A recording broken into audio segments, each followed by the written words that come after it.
నమస్తే welcome to inside story.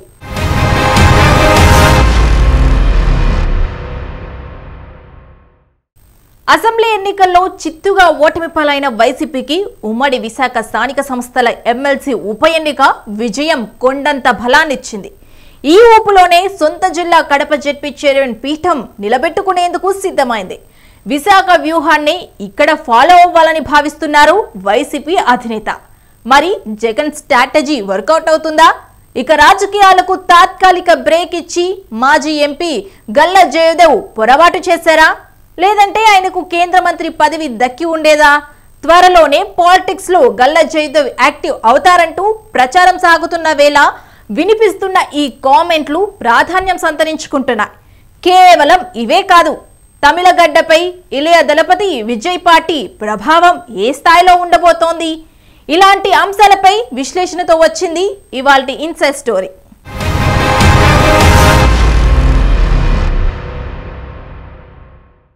సొంత జిల్లా కడపపై సీఎం జగన్మోహన్ రెడ్డి తన పట్టు నిలుపుకుంటారా?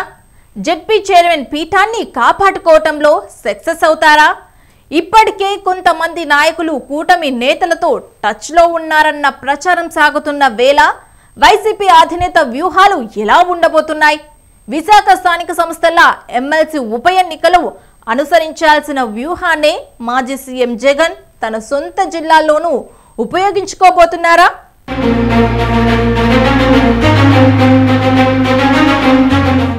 సార్వత్రిక ఎన్నికలు ముగిసినా ఏపీలో రాజకీయం మాత్రం హాట్ గా సాగుతూనే ఉంది.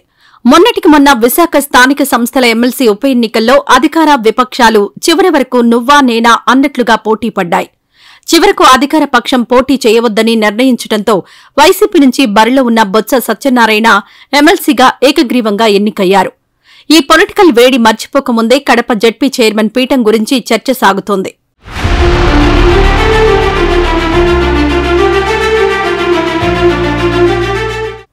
ఆంధ్రప్రదేశ్ శాసనసభ ఎన్నికల్లో ప్రజలు వైసీపీకి గట్టి షాక్ ఇచ్చారు. అప్పటి వరకు తిరుగులేని విధంగా అధికారం చెలాయించిన జగన్ పార్టీకి కేవలం 11 సీట్లు మాత్రమే కట్టబెట్టారు. దీంతో కనీసం ప్రతిపక్ష హోదా కూడా దక్కని పరిస్థితి. చివరకు వైఎస్ కుటుంబానికి కంచుకోట లాంటి కడప జిల్లాలోనూ ప్రతికూల ఫలితాలే వచ్చాయి. జిల్లాలో ఉన్న 10 అసెంబ్లీ స్థానాల్లో కేవలం 3 దక్కించుకుంది. ఎంపీ సీట్ల విషయంలో మాత్రం తన సత్తా చాటింది వైసీపీ. కడప, రాజంపేట పార్లమెంట్ స్థానాల్లో పాగా వేసింది.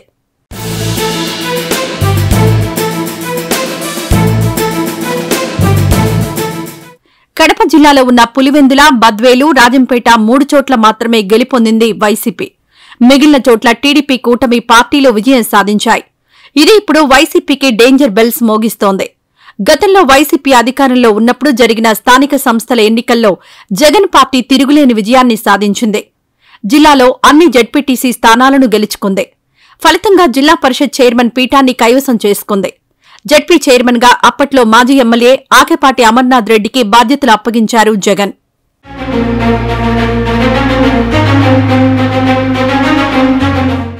మొన్నటి అసెంబ్లీ ఎన్నికల్లో ఆకేపాటి అమర్నాథ్ రెడ్డి రాజంపేట నుంచి వైసీపీ ఎమ్మెల్యేగా విజయం సాధించారు. ఫలితంగా అమర్నాథ్ రెడ్డి జెడ్పీటీసీ పదవితో పాటు జెడ్పీ చైర్మన్ పీఠానికి రాజీనామా సమర్పించారు. ఇప్పుడు ఆ స్థానంలో కొత్తగా వేరొకరిని నియమించాల్సి ఉంది. అయితే గతంలో జగన్ సర్కార్ ఉండడంతో ఇలా నియమించాలంటే ఇబ్బందులుండేవి కావు. కానీ ప్రస్తుతం రాష్ట్రంలో ఉంది టీడీపీ కూటమి ప్రభుత్వం. పైగా బంపర్ మెజారిటీతో గెలిచిన కూటమి కావడంతో ఇప్పటికే కొందరు జెడ్పీటీసీలు అధికార పార్టీ నేతలతో టచ్లో ఉన్నారన్న ప్రచారం సాగుతోంది. ఇలాంటి వేళ త్వరలో జరగనున్న ఎన్నికల్లో ఏం జరగబోతోందన్న ఉత్కంఠ నెలకొంది.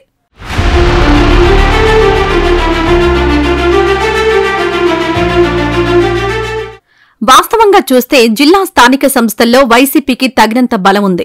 ఆ సభ్యుల మద్దతుతో జెడ్పీ పీఠం దక్కించుకోవడం జగన్ పార్టీకి ఏమంత కష్టం కాదు.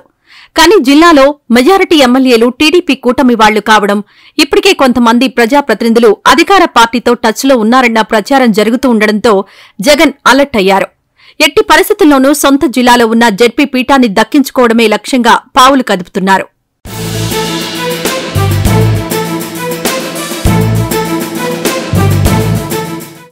ఈ క్రమంలోనే విశాఖ స్థానిక సంస్థల ఎమ్మెల్సీ ఉప ఎన్నిక విషయంలో వ్యవహరించిన వ్యూహాన్ని మళ్లీ అమలు చేయనున్నారు మాజీ సీఎం జగన్. ఇందులో భాగంగా ఇప్పటికే జిల్లాకు చెందిన నాయకులతో సమావేశమయ్యారు.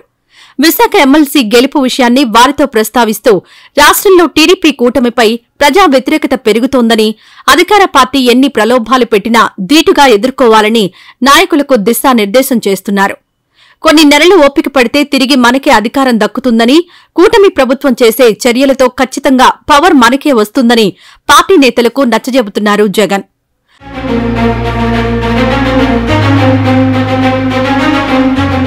ప్రస్తుతానికి జిల్లా నాయకులతో విస్తృతంగా మంతనాలు చేస్తున్న జగన్ రాబోయే రోజుల్లో అవసరమైతే వారిని ఆయా క్యాంపులకు తరలించనున్నారు. కూటమి ప్రభుత్వం ఎన్ని వ్యూహాలు అమలు చేసినా, పన్నాగాలు పన్నినా కడప జడ్పీ పీఠం తమదేనని ధీమాగా చెబుతోంది వైసీపీ.